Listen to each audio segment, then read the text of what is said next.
नवरा बायकोची भांडणं लागली आणि बायको जीव द्यायला निघाली. रात्री 12 वाजता निघाली आणि हातात बॅटरी घेऊन निघाली. शेजारी म्हणले कुणीकडे, म्हणले जीव द्यायला. म्हणले बॅटरी. म्हणले इचुकाट्याचा जरा भ्या वाटतंय. आता तू जीव देईन का, तुला विचुकाट्याचा भ्या वाटतं तू जीव द्यायला निघाली. हे वैराग्य नाही, हे वैताग आहे. तो को बरं म्हणले असले नमुने मला लय भेटतात, मी मोजीत नाही त्यांना. हे बोलता वाटे सोपे बोलायचं सोपे. तुका म्हणे कोरोना जावीन त्याचे पाय माझ्या जीवी. वरीज न वैराग्यवान भेटला, खांद्यावर घेऊन नाचन म्हणले त्याला विडवलं.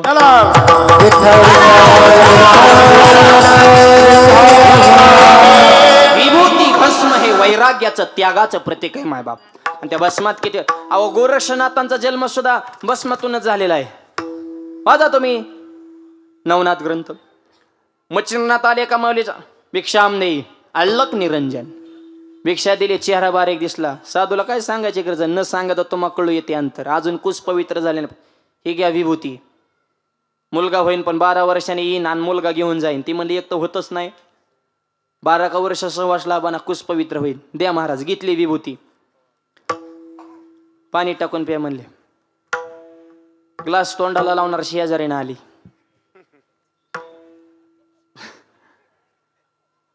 तुम्हाला खरं सांगतो सगळे धर्म परवडले पण हे शेजार धर्म आहे ना सगळ्यात घातक धर्म. बाकीचे टोटल धर्म लय चांगले पण हे धर्म सगळ्यात बेकार. अहो तुमचा आनंद सुद्धा तुम्हाला सुखानं खाऊन देत नाही. तो लय जळणारी माणसं वाढली.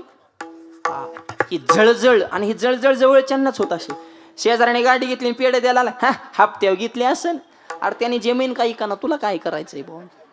अरे शेजाऱ्याचा बंगला म्हणजे आपला बंगला अशी भावना ठेवा ना. अशी भावना ठेवली तर तुमचा बंगला होईल. आणि नाही बांधणं होत त्याच्याच बंगल्या जायचं, त्यालाच गोड बोलायचं, त्याचा चहा प्यायचा आणि गप्पा मारून माघारी यायचं. शेजाऱ्याच्या श्रीमंतीचा फायदा घेण्यासाठी सुद्धा बुद्ध्यांक असावा लागतो. मूर्ख माणूस जळत असतो आणि शहाणा माणूस सोबत राहून फायदा घेत असतो. जळू नका, सोबत राहा. आणि जळणारे जवळचेच असतात. आता तुमच्या गावातला एखादा माणूस मोठा झाला, त्या माणसाविषयी आमचा कर्जचा माणूस जळण का? त्याला काय घेऊन जाणे, तिकडे मोठा हो नाही तो खोटा हो. तुला तो काही जळणारे जवळचेच असतात. आणि जळका रोग इतका वाढलाय, इकडे आलाय का? त्या जळक्या रोगाचे लक्षण सांग का? पोटात दुखणे, मळमळ होणे, करमत नसणे, डोकं जड होणे, दुसऱ्याची प्रगती बघून पोटात गोळा उठणे. आणि लोकांचं असे तुम्ही दलिंदर राहा, भिकारी राहा, तुमच्या कर्ज असू द्या, तुम्ही खिचपत पडा, लोक म्हणतात चांगला आहे, असाच पाहिजे, चांगला रावलाय चिखलात, म्हणजे भिकारी राहा, लोकांना बरं वाटते. पण तुमच्यातून मोठा झाला की ह्याचं डोकं दुखा सुरू झालं बा. एखादा घर जर हसून खेळून राहत असेल ना, तर शेजारचा एखादा ज्याचा बुद्ध्यांक लयच खालचा आहे तो विचार करतो, मी जिवंत असताना ह्यांची टाप कस काय झाली हसायची. माझा इतका गद्दार ह्यांच्या भिंतीला भिंत लावून राहत असताना माझे शेजारी हसूच कस काय शकतात. माझ्या विचाराचा अपमान आहे. काय राहिलं माझ्या जीवनात? जर मी जिवंत असताना शेजारी हसत असेल, किती बेकार धर्म येऊ शेजार धर्म. शेजारी चांगलं पाहिजे, नाही तर निवांत पटांगणात एकटं घर असावं महाराणात, नाही तर शेजारी चांगले असावं. तसे ते शेजारीने आली म्हणले, काय भस्म येड लागलं काय? म्हणले भस्म खाऊन कुठं पोरं होत असतात का? असं कोणी येणं काय देईन द्या भेगून. हा, हे शेजारीनं अशी नसावं. नाही तर नात मारा शेजारी सांगतो, या शेजारी ना आवाज ऐकू द्या, ऐकू द्या. या शेजारी ना मला नाही केलं का,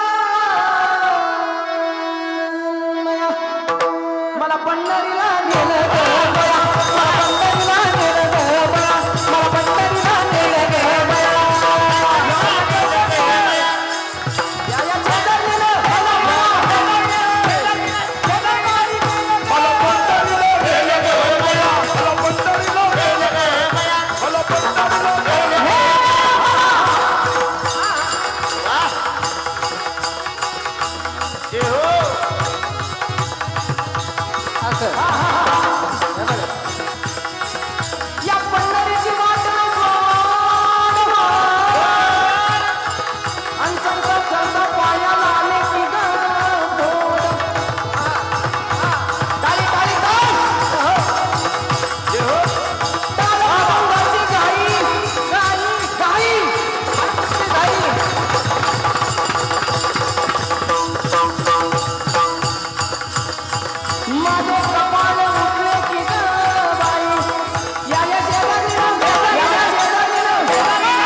ते असे शेजारी नसावा. पंढरपूरला नेलं तरी म्हणते बरं नाही केलं. नुसतं भारुडाचा शब्द लक्षात ठेवू नका. भावावर जे आरूढ होतं त्याला भारूड म्हणतात. आपण शब्द काय झालं हे ब्रह्मन मायान लय सांगितलं. नाथ महाराज म्हणले लोक यायना बोर झाली निम्यातून उठून जायला लागले. म्हणले ह्यांना थांबवायचं कसं.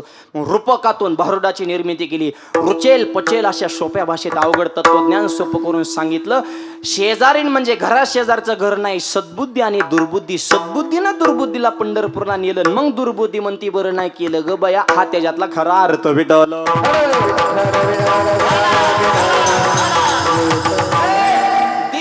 विभूती म्हणले दिली उकंड्यावर विभूती फेकून. 12 वर्षानं मच्छिंद्रनाथ आले. आल्लक निरंजन कुठेही मुलगा. डोळ्यातनं पाण्याला महाराज माफ करा विभूती खाल्ली नाही. दुसऱ्याचं ऐकून फेकून दिली.